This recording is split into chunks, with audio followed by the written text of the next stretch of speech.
you've got to do some things. You've got to create some jobs programs, like you've got to create some rebuilding.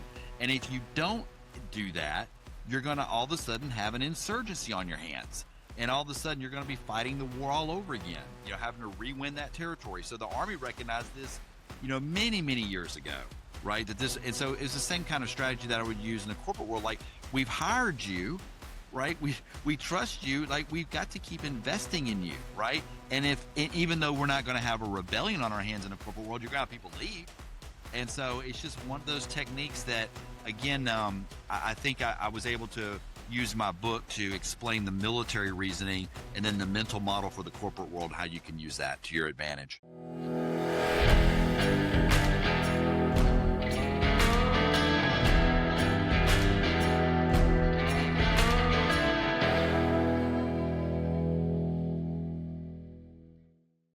Welcome to the Tyler Dickerhoof Show with me, your host, Tyler Dickerhoof.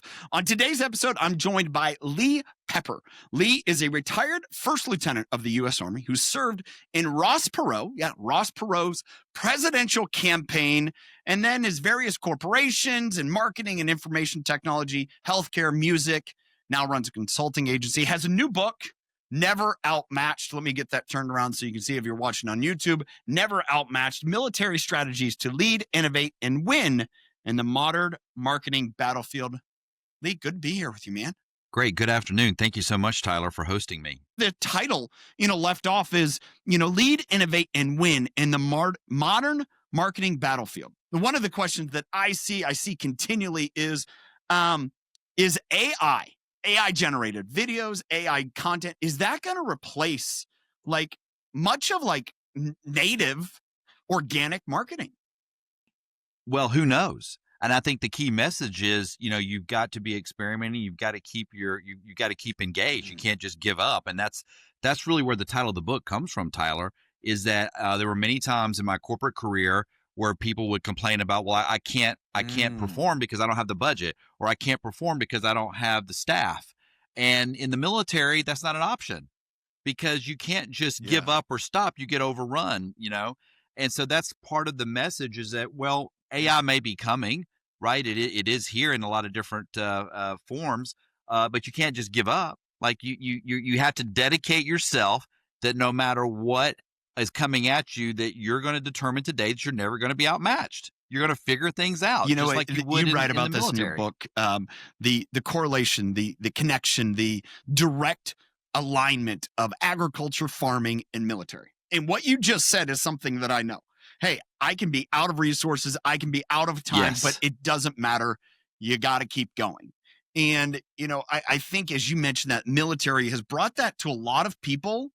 Agriculture is such a small portion of our population. Same with military, but military in the ranks of a lot of corporations has brought that. You just got to get it done. You got to find a way. How did you deploy that in each one of your stops, or how do you share with people, deploy that same mentality of just figure it out? Yeah, I think for me, less than 1% of our population will serve in the military. And I don't say that as a judgment. It's just where we are in an all-volunteer Army. So for me, I would always use a lot of analogies. I used a lot of the training that I got when I was in the service with my teams, because they've not been exposed to it. So a lot of my teams, they would be surprised, when I would share some of these thoughts. And so I think part of it is that you have to engage, you have to share with your teams kind of this mentality. And so, like, for you, because you work, with the land, you're used to being a farmer. Well, there's a lot of people that may not know that. So you just got to share it with them. And so I think that was what drove me to write this book, because these ideas, you don't have to have served in the military to understand them. And I've translated them into mental models that can be used in a corporate setting. And I think they're very valid. So for me, it's just sharing with the teams that were working with me and under me. In organizations, corporations, what was the thing that you constantly saw that people were most surprised about what you brought forward? Hey, this is how we did on the military, as compared to their perception of what the military actually was. Well, I think most people are, a lot of times when they might work with me for a few years and they would be surprised. They're like, oh, I didn't know you were in the Army, because they somehow think the Army is it is hierarchical, but they just thought that, you just showed up and you're told what to do every day. And my experience in my service and growing up in a military family was Yeah. the Army was very innovative, very creative. And so I think that is what most people were surprised about, that I was very creative and fostered that in my teams, that I want them to be innovative. I can't tell you how to do every single thing. I can give you Yeah. my commander's intent, I can give you the mission, but I need you to go figure While things out. reading this book, I just had a person that's part of my leadership community. She was in Poland, leading a corporate training there.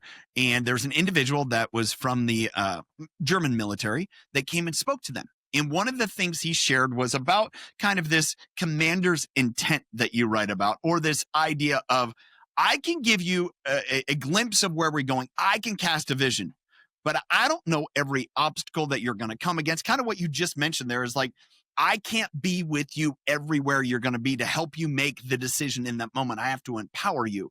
And she took away from that experience. You write a lot about that and the different Prussian generals. I believe it was Claus, or was it Clausewitz? Yeah.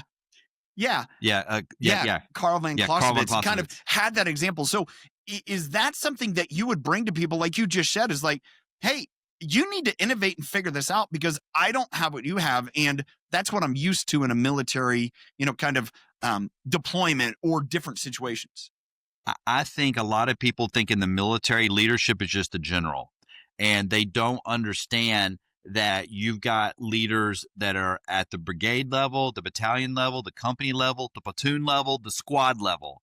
And that's what I think that a lot of corporations miss out on, is that these small teams are really doing the hard work. And so there are no wars being won unless they're being won at the platoon and the company level. Like, they can't just be won at the level of the general. And so I think that that's a lot of what I would bring to my teams, is that these small teams are so super important. And I think there was like an esprit de corps that would be formed when people realize that, yeah, you may not have the title, you're not the C level, but you're still super important. You're not the general, but heck, NCOs Yeah. and Well, lieutenants so are all where right. it's at. You write about this in the book, you describe it. I know people that have served different branches and kind of have gotten it, and I kind of remind me. So if we go from like the C-suite, that would be like the general, they're in charge of the regiment, right? And I'll let you kind of Yeah. describe that down, because I Yeah. think it's such a paramount visual that you give people, that the most important leaders are on the ground floor. So kind of take us through that hierarchy, how a regiment breaks down all the way to what you said, the squad level. Yeah, I mean, I think for people listening, especially if they're small business people, they need to understand that that social media person who might only be making 40 or $50,000, that they're super important. They're a leader on your team. They're not the chief marketing officer, but they're super important, and you have to invest in them. You have to train them. You have to spend time with them. And for a lot of companies, especially companies that call me in on a consulting basis, like, usually the first day I walk in, I can quickly sum up what's going on, especially if people are just locked in their offices or they haven't gotten together, in weeks, if they're working remote, and they're kind of leading from behind a spreadsheet. And I was fortunate early in my corporate career to work for Ross Perot and his companies, and he was a big proponent of management by walking around. And you have to get out from behind your desk, from behind your spreadsheets, out of your office, and you've got to go empower those lower level leaders on your team. Because you may think, well, they're just doing social media, or maybe they're just doing their paid search, or heck, he's just maintaining my website. No, but those are really super important people, and they may have teams, small teams. And it's the small teams that can really make the biggest difference, I have found, in leading different marketing organizations. A lot of times, we'll think, well, we're bringing in Salesforce, or we got a Google ads account manager. Yeah, those guys are important, but your most important people are the people on the ground doing that daily 9 to 5 grind for you. How would you do that yourself? How did you really, walk slowly through the crowd? How did you get down? You're the chief technical officer, you're the chief marketing officer. How did you go spend time with the data analysts, or those people really helping drive what you were doing from a campaign or a system? Well, it's interesting. I was telling you before we started, Tyler, that I just spent the last weekend at Fort Sill, Oklahoma, where my youngest son was graduating from basic training. And for their graduation, they had a command sergeant major that gave the address. And he said, and command sergeant major, to those not familiar, that's the highest ranking non-commissioned officer enlisted person, in the Army. He said, I never ask anything of my troops that I wasn't willing to do. Now, that doesn't mean that he knows every position and every technical, but he was willing. He never asked anybody to do something he wasn't willing to do. And I think that's, for me, is the same way. I never ask anything from my team. I never ask them to come in at 6 a.m. if I wasn't there. I never asked them to work late if I wasn't willing to work late. I never asked them to travel or to go to a conference or training that I wasn't willing to go to. And I think that if you start with that mentality, all of a sudden you get a lot of loyalty that's built up from your team. And they know where your priorities are, and then those trickle down to their teams. And all of a sudden, you've got everybody working in lockstep. And I was always very accessible. I also, for many years, we worked in a very open work environment, meaning that we didn't have offices. And so it can be distracting to some people, but for me, I always kind of had my finger on the pulse. And I think that for some people, that can be very effective. To me, what you just described was willing to be vulnerable. When you say, hey, I'm not going to ask you to do something I haven't done or can't do, I'm asking you to do it because that's part of your role or that's what the team needs you to do. How much did vulnerability play into, as you saw the Army, whether that was from you, the advent of your dad who served, what you're seeing with your son now? Like, where does that vulnerability and kind of that spectrum of military, operations, how does that play out there? Yeah. I think that in a corporate world, a lot of people are nervous about being vulnerable because they feel like it's a weakness and they feel like they'll be judged. And what I have found is that there's nobody cheering for your harder than your other C-suite members and your other executive members and your team. That's how it was in the military. We didn't always do things perfectly. That's why we did a lot of training. That's why we did wargaming that I write about. And so it was competitive, but it was very supportive. And so I think that vulnerability is super important. If you're not willing to be honest with yourself and with your team, you can't grow. So like in the example of foundations that I write about a lot, one of the first companies I was with, we didn't always get it right. And we have to be willing to own up to our own mistakes, decisions that we make. And we have to realize that, hey, we learn from it. We know not to do that again. And that was something I always instilled in my teams, especially in, starting off with AI. There's going to be things that we're going to be needing to move into, to practice, to experiment with. And you want to make sure your team knows that, hey, you may not get it right this time. That's part of the learning matrix that we want to have. And we're going to pivot and we're going to keep moving forward. And that's really critical, because if you have a team that's worried about getting in trouble, worried that you're going to fire them, that's not going to be a team that's going to innovate for you. They're not going to feel free. They're not going to be creative, because I think what I picked up from there, in order to be truly creative and innovative, you have to be willing to come with an idea that isn't going to work, right? And figure out. And so as you talk about the military being very creative, do you think a lot of that creativity was kind of like figured out through your training before it ever got to a theater? Yes. Yeah, I mean, I write the very opening paragraph of my book is I was relating this real life situation where I was at Fort Knox. I was in armor school. The first day we're out on the M1s, and they're training us to be tank commanders. We're inside the tank. The sergeant is up on top, sitting in a welded chair, and he's yelling at us. He's going, "Lieutenant, what are you going to do now?" And he's counting down 5, 4, 3, 2, 1. He was not wanting a simple bilateral decision. It wasn't programmed. It wasn't predictable. We were in a situation. He's wanting to know, how are we going to use our creativity, our innovation in this moment to pivot, to make a move? And that was the key thing. It was the decision is the most important thing, because indecision is what will get you injured and overrun in a military situation or a training exercise. And indecision is what cripples companies. And so what he was trying to get across to us was make a decision, go left, go right. It may not always be the right one, but you have to move. And that's a lot of companies can learn a lot. One of the notes that I took as I read that chapter is there's never a perfect time to act. The time to act is now. Yes. Now, there may be, Yes. a little bit of timing in that, right? And just but that's making a decision. And kind of what I take from you is, coming to grips with that, hey, let's be honest, military is life and death. It is in a lot of circumstances. Mm-hmm. Business, not so much so.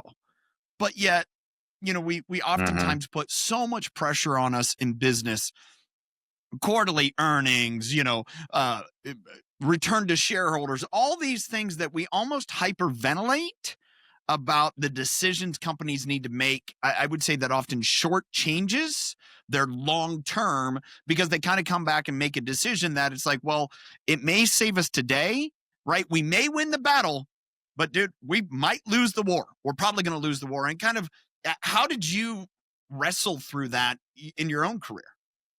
Yeah, I think it was, again, coming from a military family, a lot of people find it kind of, they think they have the opposite idea. I came from a family that was always encouraging creativity, right? Always encouraging innovation.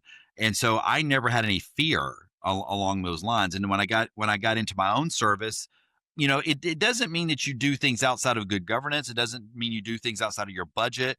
But I always felt like I had the freedom of movement to go and be innovative, in a tough situation. And I think that's it's, how do you train that? I mean, you can train it with your team. I mean, you can, even if you're not being supported that way, you do have control of your team, even a small team, and you can kind of start that process, with your team. And I think that's something that that I did very early on. I just determined that I had these ideas. I wanted to have a team that was creative, that was innovative. And so I just encouraged them that way, even at times when my bosses didn't appear that way. There's a couple thoughts going through my head. The fact that, we both have sons that are kickers, right? Football kickers. The fact that, I have a friend who's a coach who said, he tried really, really hard, to set the guardrails, right? These are the edges that you can run between, but the in between, as far as a play, whether it's, marketing, whether it's military, hey, you have complete carte blanche. Don't cross the lines, you're fine, right? And where I want to go with that is this idea that my guess is that because of your training, you came in with a lot of, SOPs, a lot of rigor, a lot of structure that some people at first may have freaked out. But then once they realize the freedom, they're like, oh man, this is so clarifying. As opposed to the leader, it's like, I don't want to give people structure. I want them to be so creative and do whatever. And yet people often feel paralyzed because they're really given no direction. Yeah, it's like there's a great example when I was at Foundations, and I was their first CIO, because back then websites and digital marketing were the domain of the CTO and the CIO. And one of the first things I did when I got there was, I created our whole tech engineering plan. We documented it. We wrote it out. I think it was 40 or 50 pages. Nobody told me to do it, but I knew that's part of what we had to have. And what's interesting is when we sold our business in 2015, they were so impressed that we had it documented. And the private equity guys were always telling me, yeah, we come into so many companies and they're running around at the last minute trying to put stuff together. And so I think that's just a good example of people aren't always going to tell you what to do. You have to look inside and go, I think I need to do this. Don't wait on somebody to tell you what to do. And that same thing in the military situation. You sometimes lose communication. You sometimes, lose touch. You have to be able to operate independently. And that's a critical feature. Paramount there is either military or in leadership, like, business, like, man, cast a clear vision. Cast a vision that people understand this is where we're going. So if they do get lost, they're, instead of questioning, I don't know, I have no idea where to go next, I'm completely in the dark, as opposed to, well, I know where we're going. I understood the plan. And you know what? I'm going to keep going that until I get different new information. I'm going to iterate along the way. I think, that happens in so many organizations where the leader gets overwhelmed and super busy. And then people are just sitting around and waiting to be told what to do next, instead of like, well, the mission never changed. Just keep rocking and rolling. And I think that empowerment, that freedom that comes from that actually is what helps companies innovate and drive the most. I'm doing a TED Talk, in November in Ocala, and the whole, without giving you the whole TED Talk, a lot of it has to do with how we innovated from the yellow pages to digital marketing back when I was at Foundations. And the example I'd use in my TED talk, I write about it in the book, is that when I got there, they were spending $1 million on yellow pages a year. I mean, That was their there might big be people listening expenditure don't even know into what yellow marketing. pages are. I know. Well, they definitely need to watch my TED talk, because I actually have a real yellow page. I show our ad, and it's just an example of a lot of young people today that maybe listen to this. They're going to go to a company and they may be very well versed in AI, and they're going to go work for a company that's not really Yeah. doing anything with AI. And they're going to have to figure out how they communicate, cast this vision that they have, right? And that's part of what my TED talk is about, is that I explain how I use military strategies, right? And once I created that mental model, which was force multiplication that von Clausewitz wrote about, all of a sudden the board said, "Oh, okay, we get it. You go ahead, Lee. Keep going." But if I hadn't have tied it into the military strategy and the mental model, they were still stuck in the Yeah. status quo. They didn't understand websites and digital marketing. I had to be able to create that language to translate it for them. And that's what a lot of young people today that are going to be going into business, there's a big opportunity for them, right, to explain and to cast this AI into kind of this new vision for their companies. Because we can't expect that people my age, I'm 56, like this is all, I'm learning this too. And so there's a real opportunity for them to kind of bridge that. I like, as you're saying here, because it really lends to, I would say it's always been a major fact. It's absolute fact. It's the difference between if a military won or lost. It's communication, right? The ability to communicate. You tell the story, and it's funny about capture the flag. And having all the different flags and all the different things, and you can see the cows running in the background. Who knows what they're excited about? But it's the game of, as you were talking about, how they used to communicate with flags to advance, fall back, whatever. And it kind of like a real moment. It's like, oh, that's like the game capture the flag, right? And then you capture the flag and you mislead them. I think what we're getting to here in business in this time, in this age and everything, is the ability to know how to effectively communicate as a leader, as someone who is, we're talking C-suite, general type leader, or we're talking, platoon leader, just a simple, sergeant, a simple, first, lowest of the rung, right? The lowest officer, their ability to effectively communicate determines everything that happens after that. And I think that's as much that we can gain from this, is how do you understand and effectively figure out how to communicate? Yeah, Tyler, maybe that'll be a second book that I'll do. I have participated in so many terrible meetings, staff meetings, and I write a little bit about it. To me, if you want to have a productive meeting, just have a standing meeting. And all of a sudden people will.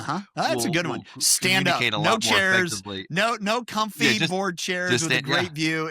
We're going to stand, make it, close quarters and hot. All right, how fast can we get done with this? Yeah. And then, we would practice, repeating back, the read back. I mean, that's a great method, because so many times we as leaders, we kind of think the team knows what we just said. But ask them to kind of play the telephone game and repeat it back to you, and it'll open your eyes. Like, oh, wait a second, maybe there was some vernacular, maybe there's an age difference, a generation difference in the way things are said. And most places I've been to don't practice that.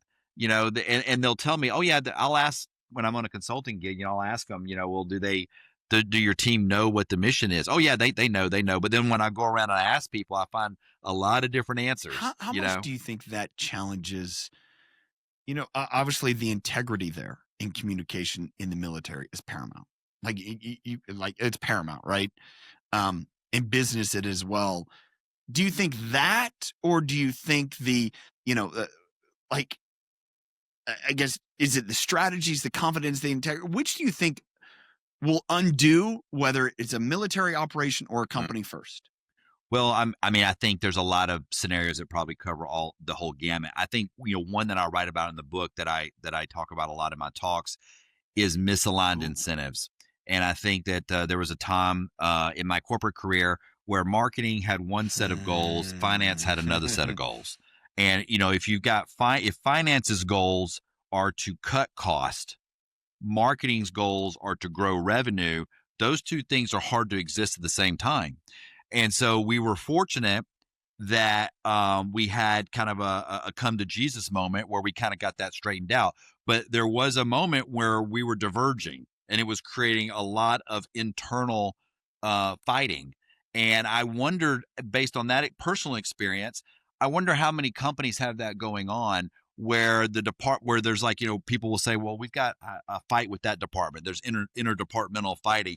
I wonder if it's their incentives They're are playing two misaligned, different games, and maybe they need to.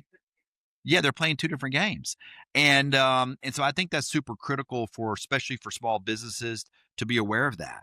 And I think it's helpful.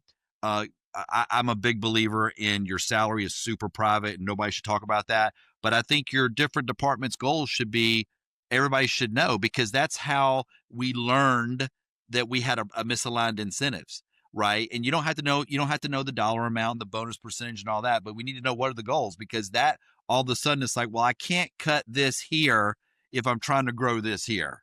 Like they won't mash. And so once we got that out on the table, we were able to move it's forward. kind of like, we need tanks to win this war, but you know what? We don't have money for fuel. It's like, well, we need guns, right? But we have no money for ammunition. It's like, one doesn't work without the other. You're going to be in a worse spot. You have to put in the money. You have to put in the time. You have to put in the effort is to me all of it, because you can't grow into new markets when you've got a hiring freeze. It just doesn't work. And so that's, but we see it all the time. So all the time. It's, I don't know if you had this experience. Some of my friends that were in the Navy SEALs, they shared this, that, they would train at 80% of capacity, meaning their every day was 80% of the capacity, because they knew whenever they were on a mission that stuff would happen, it would rise their level, and, they'd be 100%. Now, in some of their training, they would get to 100%, but their every day was 80%, because they knew, man, if we're constantly taxed, there's no way we can rise vacation. And yet, we see, again, companies, I know this in agriculture. It's like, man, in order to survive, we got to be at 101% of, capacity of efficiency. We got to be like over the limit just to survive.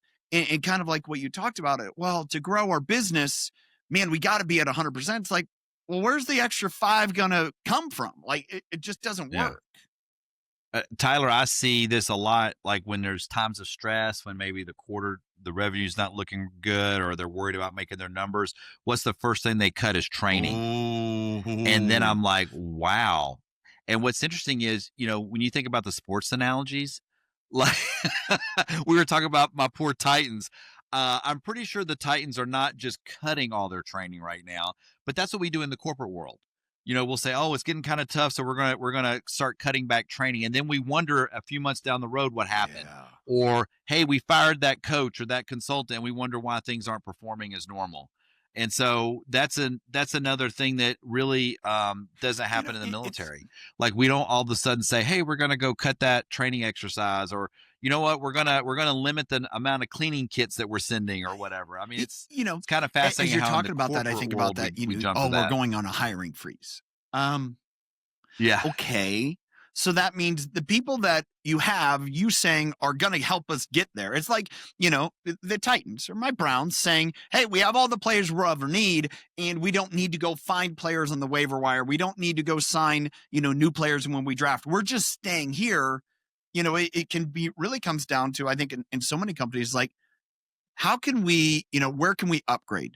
Where can we, what can we do if we have someone that's looking to retire? It's like, hey, you're better suited in the organization, different way. It's like an idea of, managing resources, as opposed to just like, whoa, we're going to stop. We can't comprehend what's going to come at us. So we're just going to stop in the middle of the battlefield, and hopefully the enemy doesn't come find us.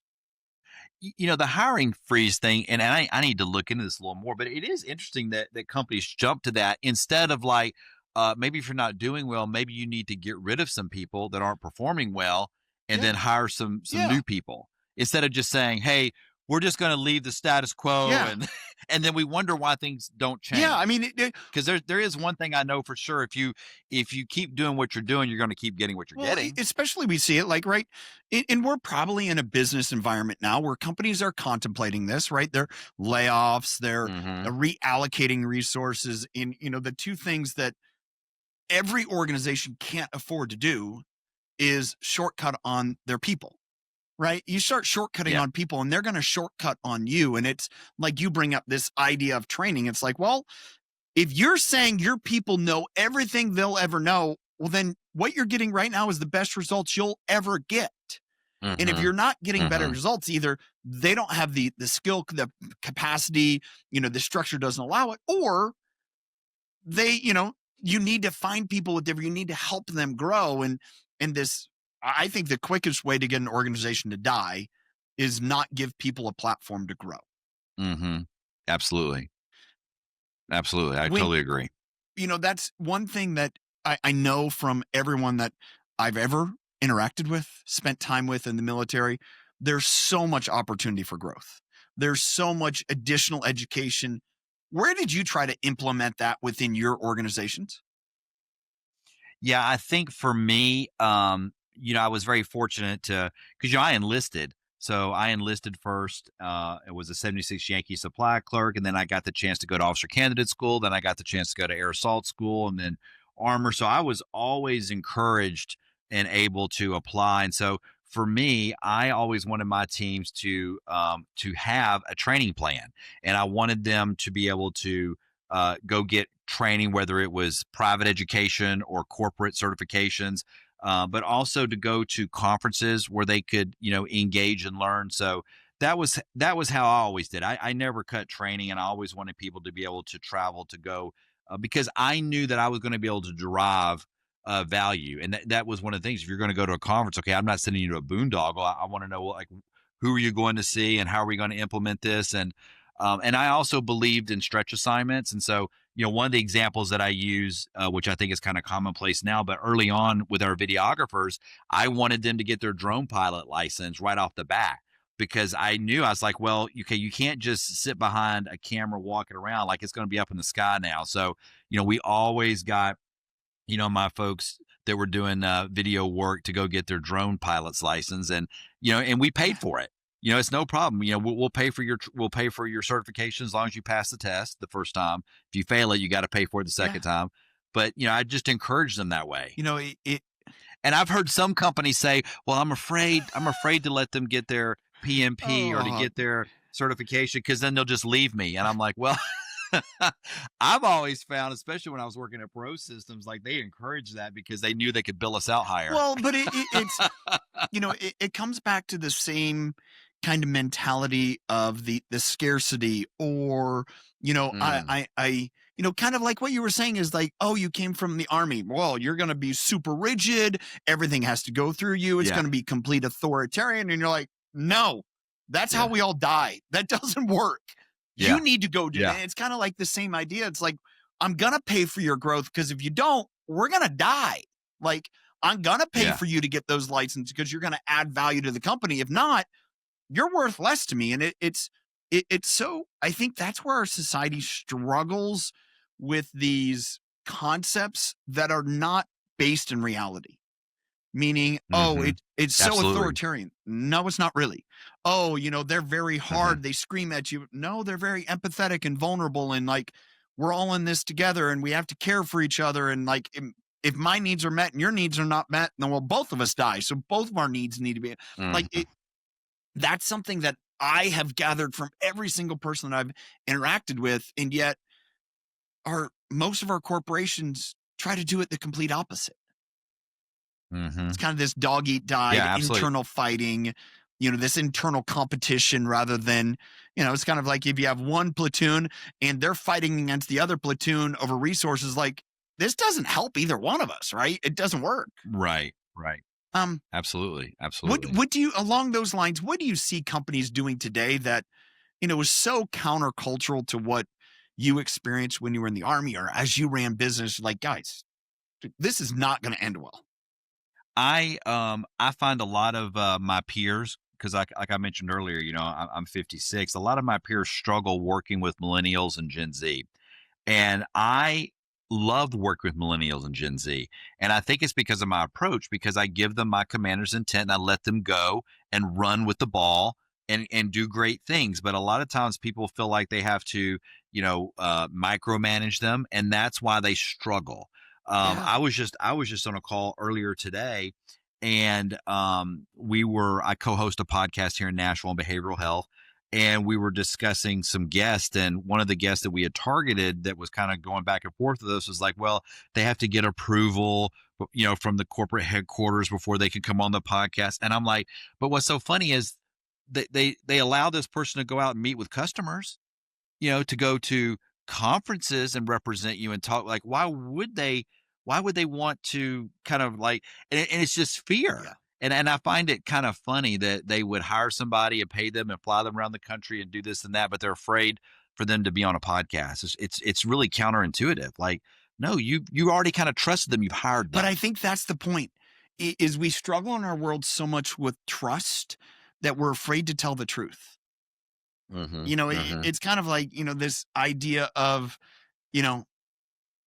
even I think of Full Metal Jacket, right? It's just, or even not so much Full Metal Jacket, but A Few Good Men, right? When Yeah. Jack Nicholson's characters, you can't handle the truth. And it's like, if you can't handle the truth, then we're in big trouble.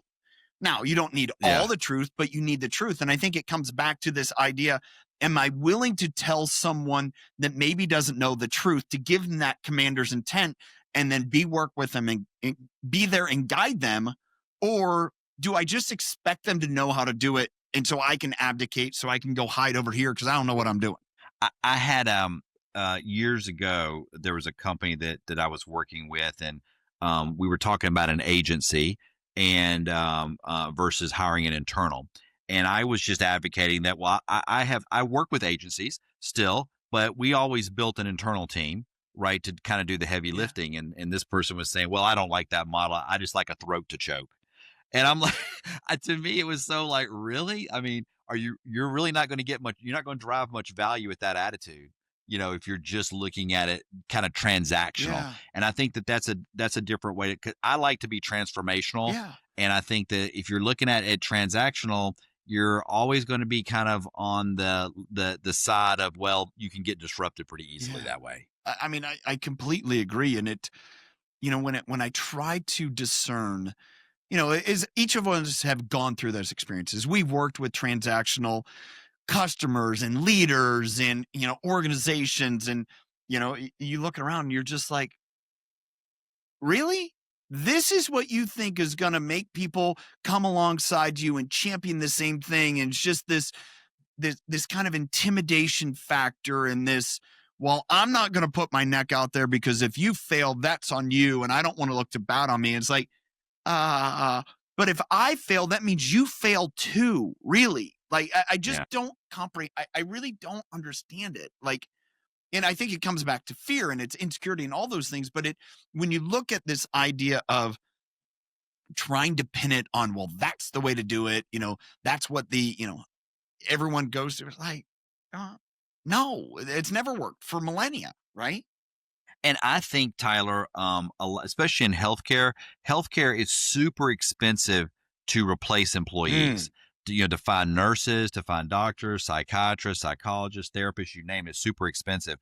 And that's where companies are a lot better off when they approach it transformationally, because if you become the employer of choice, you're actually reducing your cost to hire people, because now people want to come work for you. Like, your HR and your recruiting teams have something that can really sell, and they're like, I want to work there. And then your retention, like, now people want to stay with you, for more than just 6 months or a year.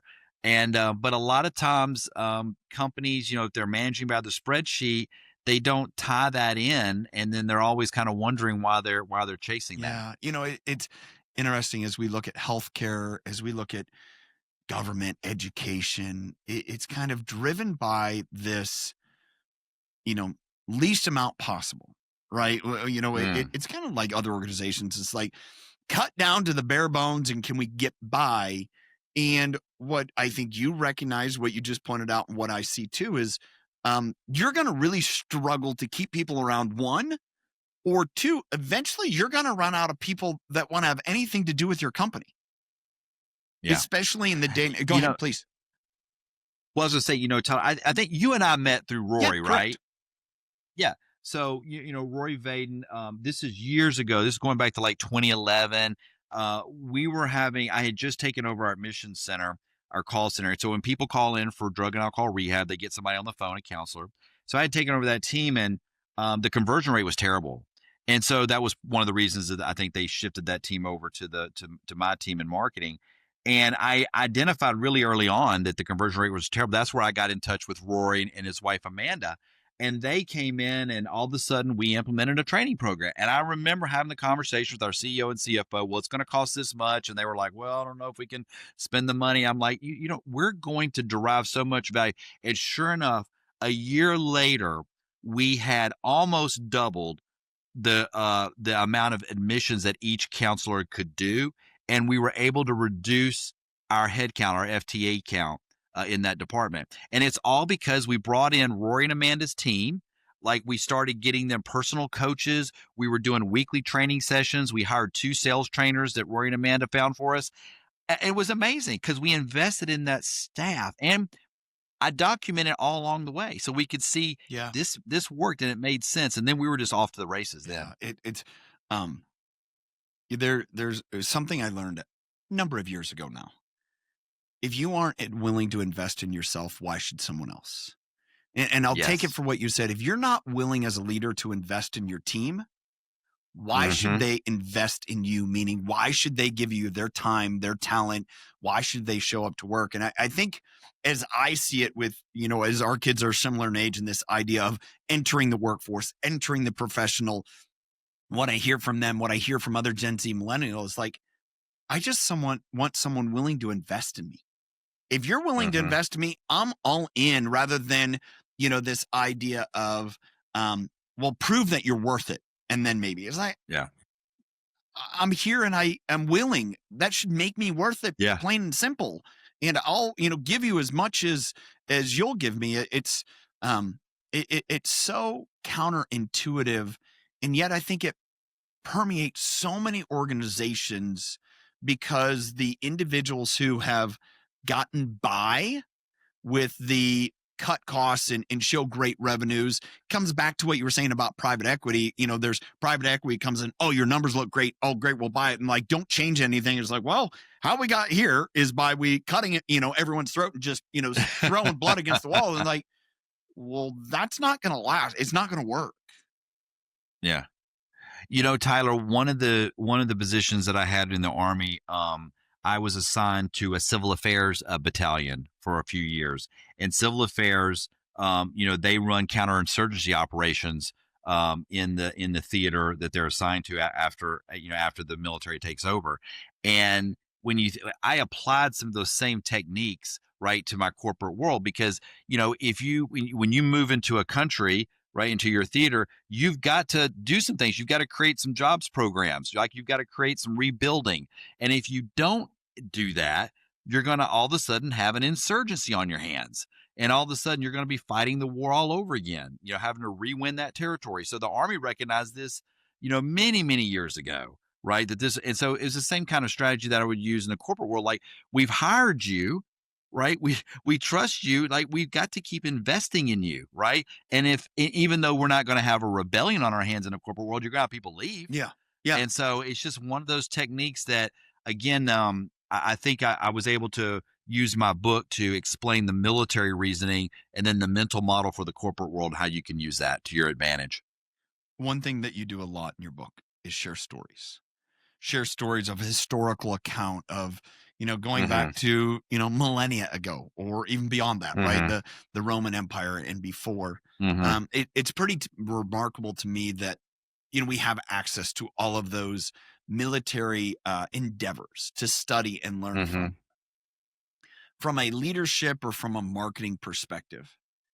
How important is that same type of process of like, oh, this is what we did that didn't work, or this is what we did that did work, but it may not apply now because, conditions are different. How important is it for either leaders or organizations to kind of keep track of all those things, much like the military? I think it's super important, and I think a lot of big companies do a great job at that. I was lucky that I worked for after the '96 presidential election.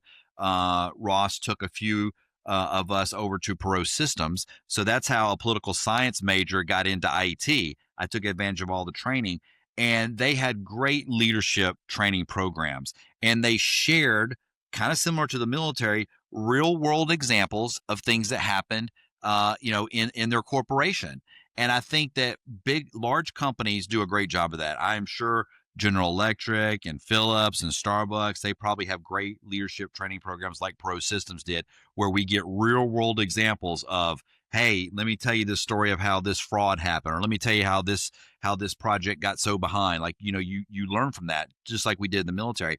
I think a lot of small and medium sized companies don't either appreciate the advantages you get when you can share real world experiences, or they don't feel like they have the staff that can document them. But I always explain to people, don't let perfect be the enemy of good enough. Yeah. And you can start by even just opening up your Word document and start just documenting some stories. And so that's why a lot of militaries and a lot of companies are doomed to repeat, the history of failures, is because they don't learn from the past. So I think a lot of small and medium-sized businesses could do a great job just by documenting, even if it's just a few paragraphs, and then sharing that with new employees, new staff, so you don't repeat the same mistakes. As I know people that are so afraid to visit the past. They don't want to reflect. They don't want to relive it. They don't want to, that's behind us. Let's not do that. But I think, to your point, they end up reliving it. Right. If we don't learn from it, if we don't document it, if we don't do an after action review, if we don't do all those things, well, 6 months down the road, somebody, differently is going to come up with the same idea. They weren't able to learn from it. It's going to be the same mistake, and maybe it turns out different, but most likely it's going to turn out pretty similar unless things have completely changed where, that is the right way to go now. Yeah. Absolutely. Absolutely. If somebody's listening who either works in marketing and tech and the information side of things, all of the things that you specialize on or not, what's the biggest thing that you could encourage them today, based upon our conversation, things that are brought up, or others that really can help point them to be, I don't want to say be masters in their field, but be able to really lead forward as we navigate, all the different landmines that are coming at us? I think one of the big things is just to say yes. So there's going to be training, there's going to be stretch assignments, there's going to be new opportunities that you may not feel qualified for. Maybe they're not in your geo, but you want to say yes to more than you say no, because I think that's how you really broaden yourself. Yeah.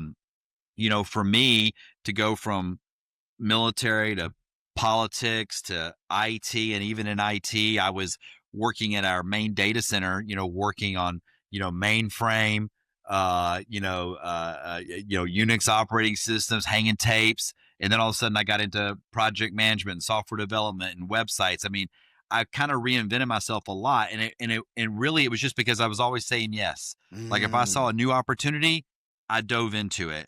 And I think that in today's world, I mean, it's to me so I won't say easy, like it's easy to do the work, but it's easy to learn, and there's no reason why you can't figure things out. And I think most companies, they would rather invest in you. You're part of their team. They know you. You're part of their culture. They want to see you get promoted and kind of grow up. So I just always encourage my sons and people that I work with on my team, just say yes. It may sound crazy at the time, but you will learn so much just by saying yes to any opportunity. Man, I appreciate that so much. And I love you recounting kind of, your journey there. And, did you set out to be in the technology side or the marketing? Not necessarily. I never set out to be a CIO and a CMO. Like when I was coming out of college at UT, I probably didn't even know what a CMO was back then. Yeah. Yeah. And it's amazing how, if you're just willing to continue to grow and show up and say, hey, all right, I'll figure out how to do it. Or if you need somebody, I may not know, but I'll ask somebody. I'm willing to do the job. how far that can take you. And I think that's such a great reminder for anyone, especially as we're in this age of, I would say, either career or discipline reshuffling, right? As AI moves in, as maybe positions change, it's like, well, you've never done this. Would you go do that? And instead of saying, well, I'm not comfortable, I know someone who is a chief marketing officer and they've always worked in Mhm. person. I said, well, would you be willing to work remote? It's like, well, I mean, that's where so many opportunities are, or Yeah. fractional, meaning, that's such a growth, because you mentioned these small companies, they don't have maybe the resources to hire a chief marketing officer, but they need what they can do. It's like, hey, if you can work for 3 or 4 companies doing you're handing Yeah. the same playbook to each one and guiding them through it, dude, actually is more effective use of your skills than, being with one large company where you're spread so thin that you can't really have that effective. That's what I've seen. And what I hear from you is for people, hey, embrace it.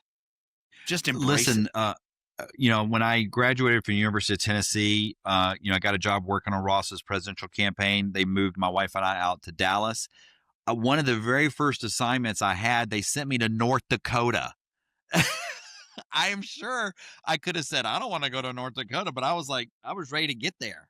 I was like, I was, and I'm sure it's because I was the low man on the totem pole. I was Yeah. the youngest campaign staffer. So we'll send Pepper out to North Dakota. Great learning experience, and it's like, even when I wrote this book, Tyler, I mean, I had never written a book before, Yeah. and so I just started writing, and luckily I had a lot of good people like Rory and Amanda and my friend, Nigel Green, who I could reach out to. And it's not perfect, but I did it. It's the same thing with like applying for a TED talk. I didn't think I was going to be a speaker, but I applied and got Here you go. chosen. So I'm just constantly, I'm not afraid, because Yeah. what's the worst? I mean, I'm not going to get killed, hopefully. I'm not going to get run over or injured. Yeah. I mean, Yeah. what's the worst thing that can Yeah. happen? I can, Yeah. I can learn something. Yeah. As we wrap up here, where can people learn more about you, your consulting, your book? Where can they get that? Tell them all the places where they can go. Yeah, so LinkedIn is great for me. If they want to just look me up on LinkedIn, I'd love to connect. And I do a lot of speaking at. I was just at Lipscomb University here in Nashville a couple weeks ago, speaking to one of their masters in health administration classes. I'm always available to share. And then the book, it's available in all major outlets. You can also find me at neveroutmatch.com. That's my website. I've got links to my speaking engagements, and I'm doing the TED Talk. I'll be out at TCV in Scottsdale in December, and I'm also speaking at the Veteran Ready Summit in Washington D.C. In December. So I'm really honored to be speaking there. So love to connect with people and share. That's kind of my new mission in life right now, and I really appreciate you, Tyler, giving me a platform where I could share some of these ideas. Well, I love it. Thank you.